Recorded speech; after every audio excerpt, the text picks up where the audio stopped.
Hello everybody, আজকে আমি আরেকটি হরর স্টোরি বলবো। এটাও একটি ট্রু হরর স্টোরি, ব্ল্যাক ম্যাজিকের স্টোরি। সো স্টোরির ফার্স্টে একজন সিঙ্গেল মাদার এবং তার তিন ছেলে মেয়ে। বড় মেয়ের নাম মিনা, মেঝো ছেলের নাম রিচার্ড এবং ছোট মেয়ের নাম পপি। সো ওরা হলো গিয়ে এই কাহিনীটা ঘুরছে হলো গিয়ে আমেরিকাতে ঘুরছে, আর এটা একটা ট্রু হরর স্টোরি। সো ওর মা এমনি সিঙ্গেল মাদার। ওর মা সারাদিন বাইরে কাজ করে, একদম সকালে যায় এবং রাত্রে আসে বাসায় ফিরে। সো সো একদিন তিন ভাই বোন ছোট্ট একটা জায়গা আছে, ওখানে খেলতে যায়। আর ওই একটু পাশেই হলো গিয়ে একটা অনেক পুরনো একটা বাড়িটা অনেক বিশাল এবং অনেক পুরনো, ময়লা চয়লা জমে আছে অনেক আগে এরকম। সো ওরা বল দিয়ে এমনি খেলতে খেলতে বলটা ওই বাড়ির ভিতরে চলে যায়। সো এখন বলতেছে যে পপি বলটা নিয়ে আসো, ছোটো মেয়েটাকে বলতেছে। দেন পপি যায় বল নিতে। পপি দরজাটা আস্তে করে খুলে দেখে এমন বিচ্ছিরি একটা গন্ধ, এমন ময়লা, বলার বাহিরে এমন ময়লা, চারিদিকে কেমন জঙ্গল হয়ে রয়েছে এরকম। সো ও দেখা তো অনেক নাক ছিটকে গেছে যে আল্লাহ, এরকম কি অবস্থা এই বাড়ি। পরে এগুলো করতে করতেও ও যায়, ও আস্তে আস্তে বল খুঁজতে এগুলো ভাবতে বল খুঁজতে থাকে। সো হঠাৎ করে না একটা বুড়া মহিলা ওর সামনে এসে পড়ে। তারপর বুড়া মহিলা মনে হয় বুড়া মহিলাকে দেখে মনে হইতেছে যে উনি কয়দিন ধরে গোসল করে না, বছর ধরে গোসল করে না। নখে ময়লা জমে রয়েছে কালো কালো, পায়ে একটা অনেক ছিঁড়া ময়লা, স্যান্ডেল পরে রয়েছে, চুল মনে হয় 1000 বছর ধরে জট লাগা রয়েছে, জট ছুটায় না, সাদা চুলের মধ্যে জট, আর এমন ময়লা কাপড় পরে আছে যে বলার বাইরে। সো একটু পর খুঁজতে দেখে যে মহিলাটা পিছন থেকে আর ব্যাগ থেকে ওর বলটা হাতে নিয়ে থাকে। তারপর আর পপি হালকা ভয় পাইছে, কারণ এত বিচ্ছিরি একটা মহিলা, স্বাভাবিক সবাই ভয় পাবে। তো বলটা হাতে নিয়ে রয়েছে। তারপর পপি আর কিছু বলে না, বুড়া মহিলাও কিছু বলে না। তো পিছন থেকে আবার আরেক হাত দিয়ে ওই বুড়া মহিলাটা একটা ছুরি বের করে ঠাস করে বলটাকে ফাটায় দেয়। তো পপি দেখা তো ভয় পাইছে যে আল্লাহ, এই মহিলা কি করলো। দেন তারপরে বুড়া মহিলা বলতেছে, আমার বাসায় আর আসবি না, কেন আসছিস তোরা? আর জীবনে যদি দেখি তাহলে কিন্তু আর জীবনে আসবি না, এরকম গালি দিতেছে, এরকম পচা কথা বলতেছে।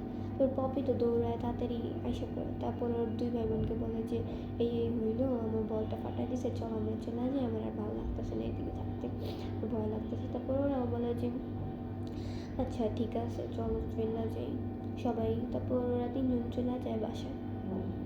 দেন ওরা তো ওরা হলো কি এক রুমেই 4 জন থাকতো, 3 ভাই বোন আর ওর মা। তো এখন সবাই বড় হয়ে যাইতেছে। মিনার প্রায় 15 বছর, 15-16 এরকম হবে। তারপর রিচার্ডের প্রায় 13-14 এরকম হবে। আর পপি 9-10 এরকম হবে, 9 ধরতে গেলে। সো সবাই একটা আলাদা রুম লাগে, সব কিছু আলাদা আলাদা হলে ভালো হয় না। তখন 4 জনের জন্যই কষ্ট হয় যে ওই রুমটাতে থাকতে, এমনি ছোট আর মা। দেন ওর মা চিন্তা করে যে ওই পুরনো বাড়িটার কথা, যে পুরনো বাড়ি ঠিক আছে, ময়লা ঠিক আছে, অনেক পুরনো, কিন্তু অনেক কম দামেও ওই বাড়িটা পাওয়া যাবে। আর ওইখানে দোতলা আছে, 4-5টা, উপরে 3টা রুম, নিচেও 2টা রুম, অনেক রুম আছে, অনেক বড় সিঁড়ি আছে, অনেক বড় একটা জায়গা। তো ওমা চিন্তা করে যে এই বাড়িটা যদি নেই তাহলে ভালোই হবে, আর এটা কম মানিতেও পাওয়া যাচ্ছে। তো ওর মা ডিসাইড করে ফেলেছে ওই বাড়িটাই নিবে। দেন ওর মা হলো গিয়ে ওর মার যত সেভিংস ছিল সবগুলো ওই বাড়িতে ইনভেস্ট করে দিছে। আর হলো গিয়ে একদিন তো ওই বাড়িটা তো কিনেই ফেলে। তো ওরা 3 ভাই বোন একদিন স্কুল থেকে আসে। তারপর ওর মা দেখতেছে যে সব কিছু গুছাইতেছে, সব ব্যাগে ট্যাগে ভরতেছে, সব কিছুই তারপর ওরা জিজ্ঞেস করে যে মা কী করতেছো, আমরা কি কোথাও যাইতেছি? তারপর মা বলে সবাই রেডি হয়ে যাও, আমরা এখন নিউ বাসাতে যাব। সবাই তো ইয়ে করতেছে, অনেক খুশি, বা আমরা নিউ বাসাতে যাবো, আর কষ্ট করে থাকা লাগবে না, এরকম বলতেছে। তোরা সব কিছু নিয়ে গাড়িতে উঠে পড়ে, মানে অত দূর না, গাড়িতে উঠে যায়। যেতে যেতে তারপর পপি তো দেখেছে ওই পুরানো বাসাটা। পপি তো কান্নাকাটি শুরু করে দিয়েছে, মা না আমি এখানে থাকবো না, আমার এখানে অনেক ভয় লাগে, পুরানো অনেক ময়লা চয়লা গন্ধ, এগুলো আমি এখানে থাকতে পারবো না, আমার ভালো লাগে না। সো ওর মা অনেক বুঝায় টুঝায় কষ্ট টষ্ট করে ওকে যে মানায়, যে তারপর ও বলে যে আচ্ছা, আর মানে কষ্ট করে মানায়। তারপর ওরা চারজন এখানেই যায়, যায় তো সবাই সব কিছু বুঝগাছ করবে। তো পপি তাড়াতাড়ি দৌড় দিয়ে দোতলায় যায়, দোতলায় গিয়ে একটা রুম দেখে আর বলে যে এটাই আমার রুম হবে, এটাই সবচেয়ে সুন্দর।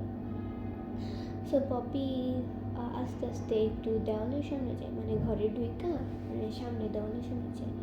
তারপর কেন জানি দেওয়ালের মধ্যে হাত দেয়, তারপর হাত দিয়ে হঠাৎ করে কি জানি একটা ওয়ার্ম কিছু গরম একটা ফিল করতে পারে। ও বলে আহ আহ গরম গরম এরকম বলতেছে, কিন্তু বুঝতে পারিনি এটা কি, বা ও মানে ইগনোর করা যায়, এটা কেয়ার করে না।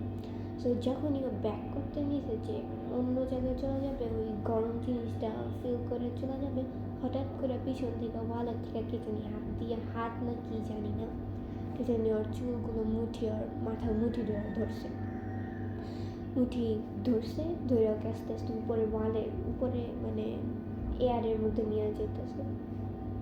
এয়ারের মধ্যে মানে ও পুরো নিচে আর মাটি নেই, পায়ের নিচে মাটি নেই। ও তো কান্নাকাটি চিল্লাচিল্লি হইতেছে, ও তো অর্ধেক ডেড হয়ে গেছে। ও এমন চিল্লাইতেছে কিন্তু কেউ আওয়াজ শুনে না, সবাই সবার কাজে ব্যস্ত। নিচে ওরা হলো গিয়ে সব কিছু গুছগাছ করতেছে, এখন কেউ আর ওর কথা শুনে না। তারপর ঠাস করে হঠাৎ করে ফালায় দেয় ওকে। তারপর ও কাঁদতে কাঁদতে নিচে আসে, তারপর কাঁদতে কাঁদতে নিচে আসে। তারপর ওর মাকে বলে, ওর মা মনে করছে যে এমনি এমনি ভয় পেয়ে আছে, এই পুরোনো বাড়ি দেখা হয়তো বা ও আরও বেশি করতেছে। তো এখন এরকম করা হয়েছে। তারপর এরকম করতে করতে রাত হয়েছে, ওর মা তাও কষ্ট করে মানায় ওকে ঘুম পাড়ায় দেয় রাত্রেবেলা। তো রাত্রেবেলা যখন তো পপিকে ঘুম পাড়ায়, আর ওরা দোতলায় 3 জন থাকে আর নিচে থাকে মা। 3 রুমে মানে এক দেওয়ালের পাশেই 3 জন থাকে, এক দেওয়ালের পাশে 3টা রুম, মানে সেম দেওয়াল 3টা রুম একসাথে ওরা থাকে, মানে 3 জন আলাদা আলাদা রুম থাকে এক দেওয়ালে। সো এখন মিনার রুমে একটা টেবিল ফ্যান আছে, আবার ওই ফ্যানের মানে যেই কভারটা আছে ওই কভারটা নাই, মানে যে কোনো সময় ঘুমের সময় হাত ঢুকে গেলে ওই হাত টাত কাটা যাওয়ার সম্ভাবনা আছে। তো মিনার মা সবসময় ওই ফ্যানটা রাত্রেবেলা অফ করে সবাইকে দেখে ঘুমাতে যেত। তো এরকম ওর মা ঘুমাইতে চলে গেছে ফ্যান অফ করে, আর পপিকেও তো ঘুম পাড়াইতেছে। তো পপি মাঝরাতে, পপির হঠাৎ গলায় কেমন জানি লাগতেছে, কে জানি ওর গলায় চাপ দিয়ে ধরছে, হঠাৎ করে কে জানি চাপ দিয়ে ধরছে। তারপর ও তো বুঝতেছে না কী করবে, ও তো আধা মরা হয়ে গেছে। তারপর হঠাৎ করে আবার ছাইড়া দেয়।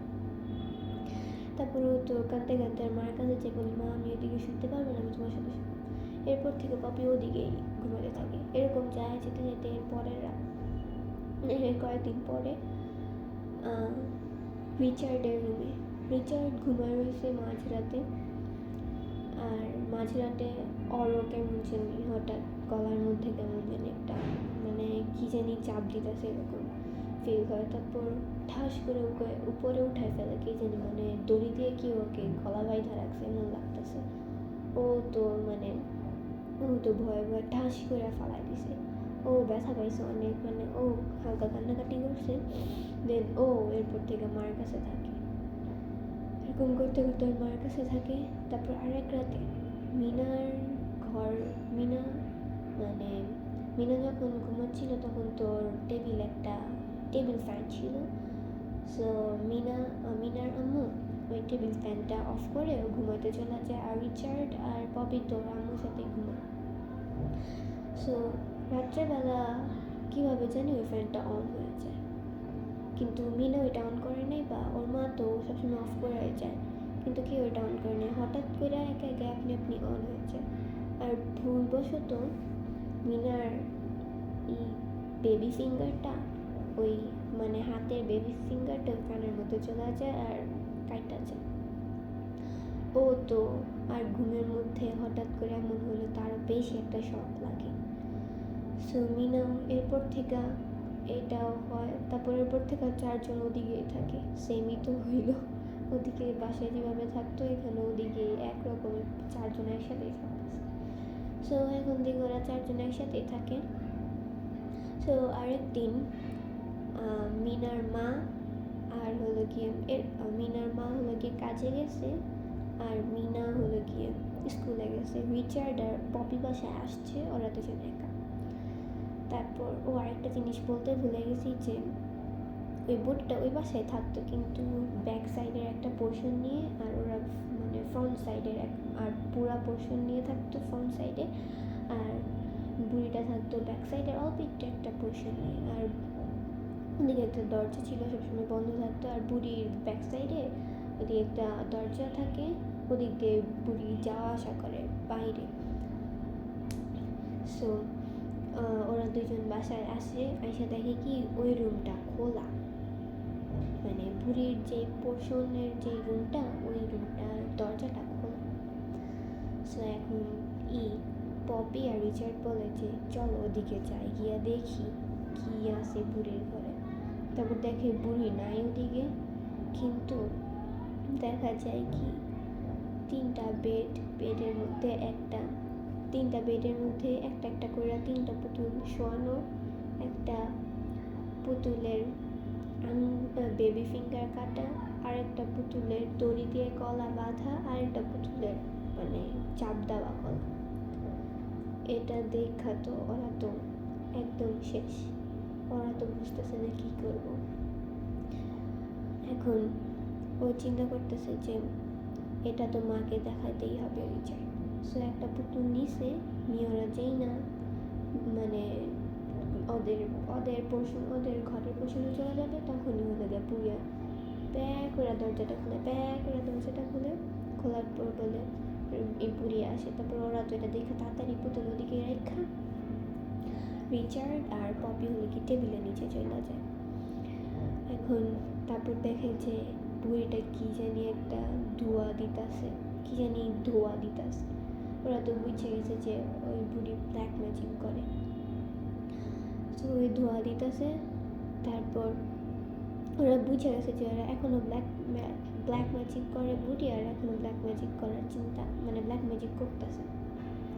তারপর একটু পর কতক্ষণ এরকম যায়, এরপর রিচার্ড বলে যে পপি দৌড় দে। পপি তো কোনো আগে সামনে না তাকায় একদম সোজা দৌড়। রিচার্ডও দৌড় দিছে। এখন তো বুড়ি এমনি অনেক ওল্ড, তাই উনি দৌড়ায় ওদের সাথে পারে নাই। কিন্তু যেই না পপি যেই না ওই বুড়ির পোর্শনটা ক্রস করছে, বুড়ির বাড়ির পোর্শনটা ক্রস করছে, আর হঠাৎ করে দরজাটা বাতাসে নাই গেছে, আর রিচার্ড বুড়ির পোর্শনে পড়ে যায়। আর ওদিকে বুড়ি সব জানলা দরজা সব কিছু বন্ধ করে দেয়, ধোয়া টোয়া সব মানে ওদিকেই ছিল।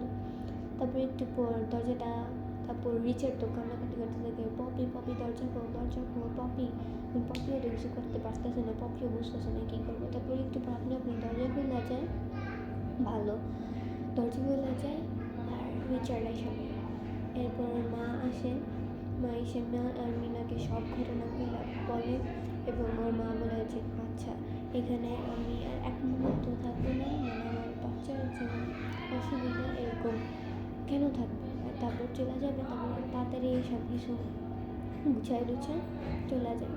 এরপর ওরা পুলিশেও কমপ্লেন করে যে বুড়ি ব্ল্যাক ম্যাজিক করে, এরকম করে। সো ও ব্ল্যাক ম্যাজিক করে, তো পুলিশ আর ওই বুড়িকে কখনো খুঁজে পায় না, কিন্তু ওই বাসায় আরও পরে অনেক মানুষ থাকতে আসে, কিন্তু কখনো ওরকম কিছু আর হয় নাই মানে এই ঘটনার পর। ওকে, আজকে এই স্টোরিটা ছিল, কেমন লেগেছে ওইটা অবশ্যই কমেন্টে জানাবেন, আর don't forget to like and subscribe. Bye by.